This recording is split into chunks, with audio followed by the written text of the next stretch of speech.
पती पत्नीमध्ये 4 वर्षांचा दुरावा, बायकोने नवऱ्याला लॉजवर बोलवून काटाका काढला। नाती तुटतात तेव्हा लोक विभक्त होतात, घराचे दरवाजे बंद होतात, पण मनाचे दरवाजे लगेच बंद होत नाहीत। काही आठवणे, काही अपेक्षा आणि पुन्हा सर्व काही सुरळीत होईल ही क्षीण आशा मनामध्ये जिवंत राहते। जाबीर रफिक शेख यांच्या मनातही अशीच आशा होती।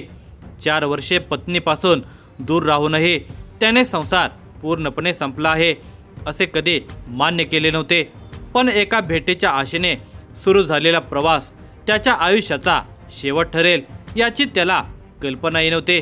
पत्नीने बोलावले म्हणून तिला भेटायला तो गेला, नंतर त्याचा मृतदेहच सापडला।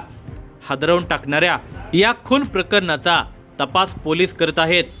जाबीर रफिक शेख, वय वर्ष 36, राहणार लोणी बुद्रुक, तालुका श्रीरामपूर, जिल्हा अहिल्यानगर, आणि शब्बो उर्फ शबाना जाबीर शेख, राहणार पडेगाव, छत्रपती संभाजीनगर यांचा विवाह सुमारे 15 वर्षांपूर्वी झालेला होता।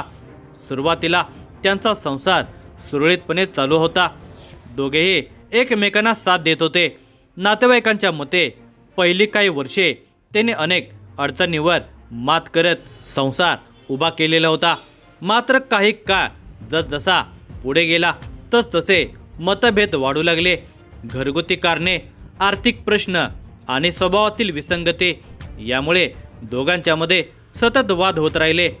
हे वाद इतके टोकाला गेले की अखेरीस दोघे वेगळे राहू लागले। गेली 4 वर्षे जाबीर लोणी बुद्रुक येथे राहत होता, तर शबाना पडेगाव येथे स्वतंत्रपणे राहत होते। वेगळे राहत असूनही जाबीरच्या मनामध्ये पत्नीबद्दलची ओढ संपली नव्हती। कधीतरी समझोता होईल, पुन्हा आपला संसार सुरू होईल अशी त्याची आशा होती। जुलै महिन्याच्या त्या दिवसात शबानाने जाबीरशी संपर्क साधला। अनेक दिवसांनी तिचा फोन आल्याने तो आश्चर्यचकित झाला। आपल्याला काही महत्त्वाचे बोलायचे आहे, भेटूया असे तिने सांगितले। तिच्या आवाजात नेहमीचा राग नव्हता असे जाबीरने जवळच्या व्यक्तींना सांगितल्याचे पोलीस तपासामध्ये समोर आले। जाबीरने ही भेट नातेसंबंध सुधारण्याची संधी म्हणून घेतली।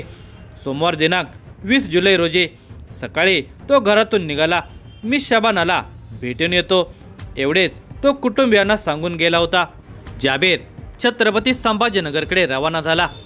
प्रवासभर त्याच्या मनामध्ये अनेक विचार असावेत।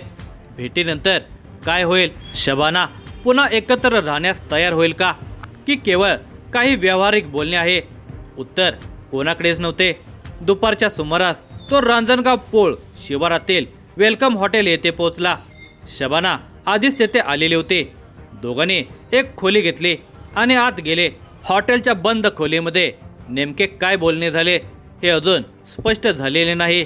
मात्र पोलिसांच्या मते दोघांच्यात दीर्घ चर्चा झाली असावी।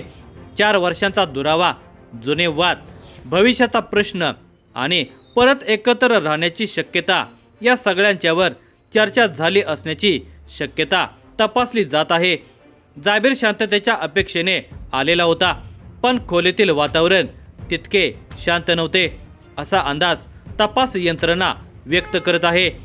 काही वेळानंतर अचानक शबानाचा मामा कलीम मेहमूद पठाण, राहणार सोने सांगवे, तालुका शेवगा, जिल्हा अहिल्यानगर हॉटेलमध्ये आला। त्याची उपस्थितीच संशय निर्माण करणारी ठरली। तो का आला? त्याला आधीपासून बोलावले होते का, की तो अचानक आला? या प्रश्नांची उत्तरे पोलीस शोधत आहेत। हॉटेल कर्मचाऱ्यांच्या प्राथमिक माहितीनुसार कलीम काही काळ खोलीजवळ होता। त्यानंतर शबाना आणि कलीम बाहेर पडल्याचे दिसल्याची माहिती समोर आली आहे।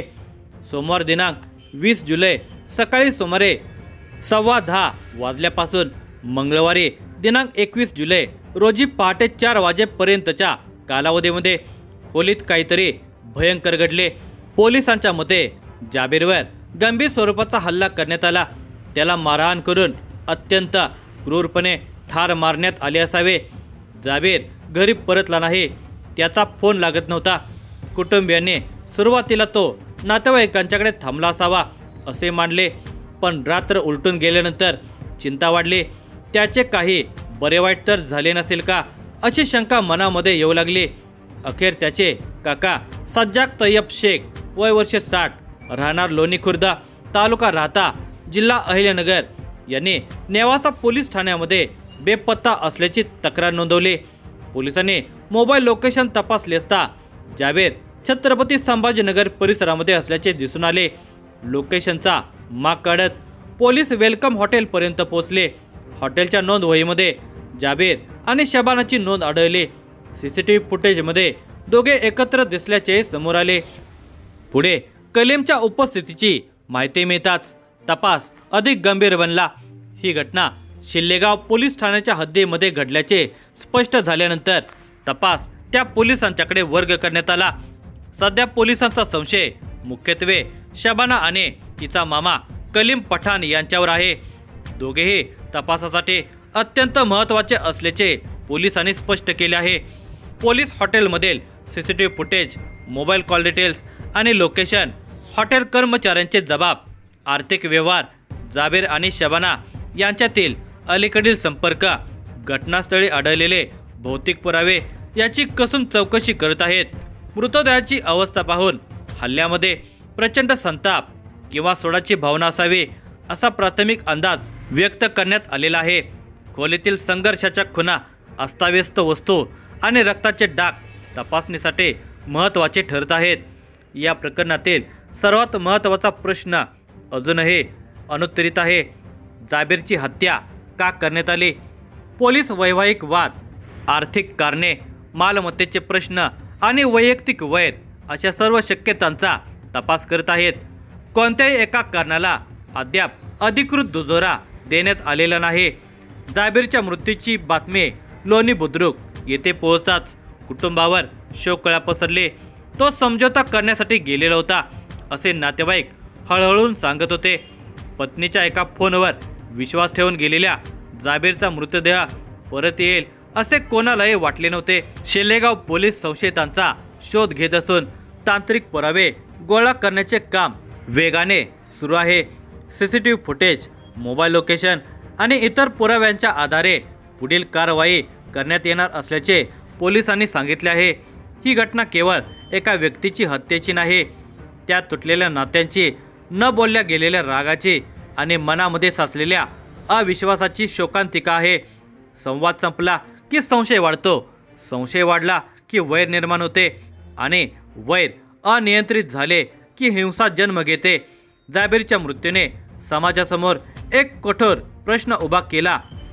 नाती वाचवण्यासाठी आपण वेळेवर संवाद साधतो का की उशीर झाल्यावर पश्चाताप करतो?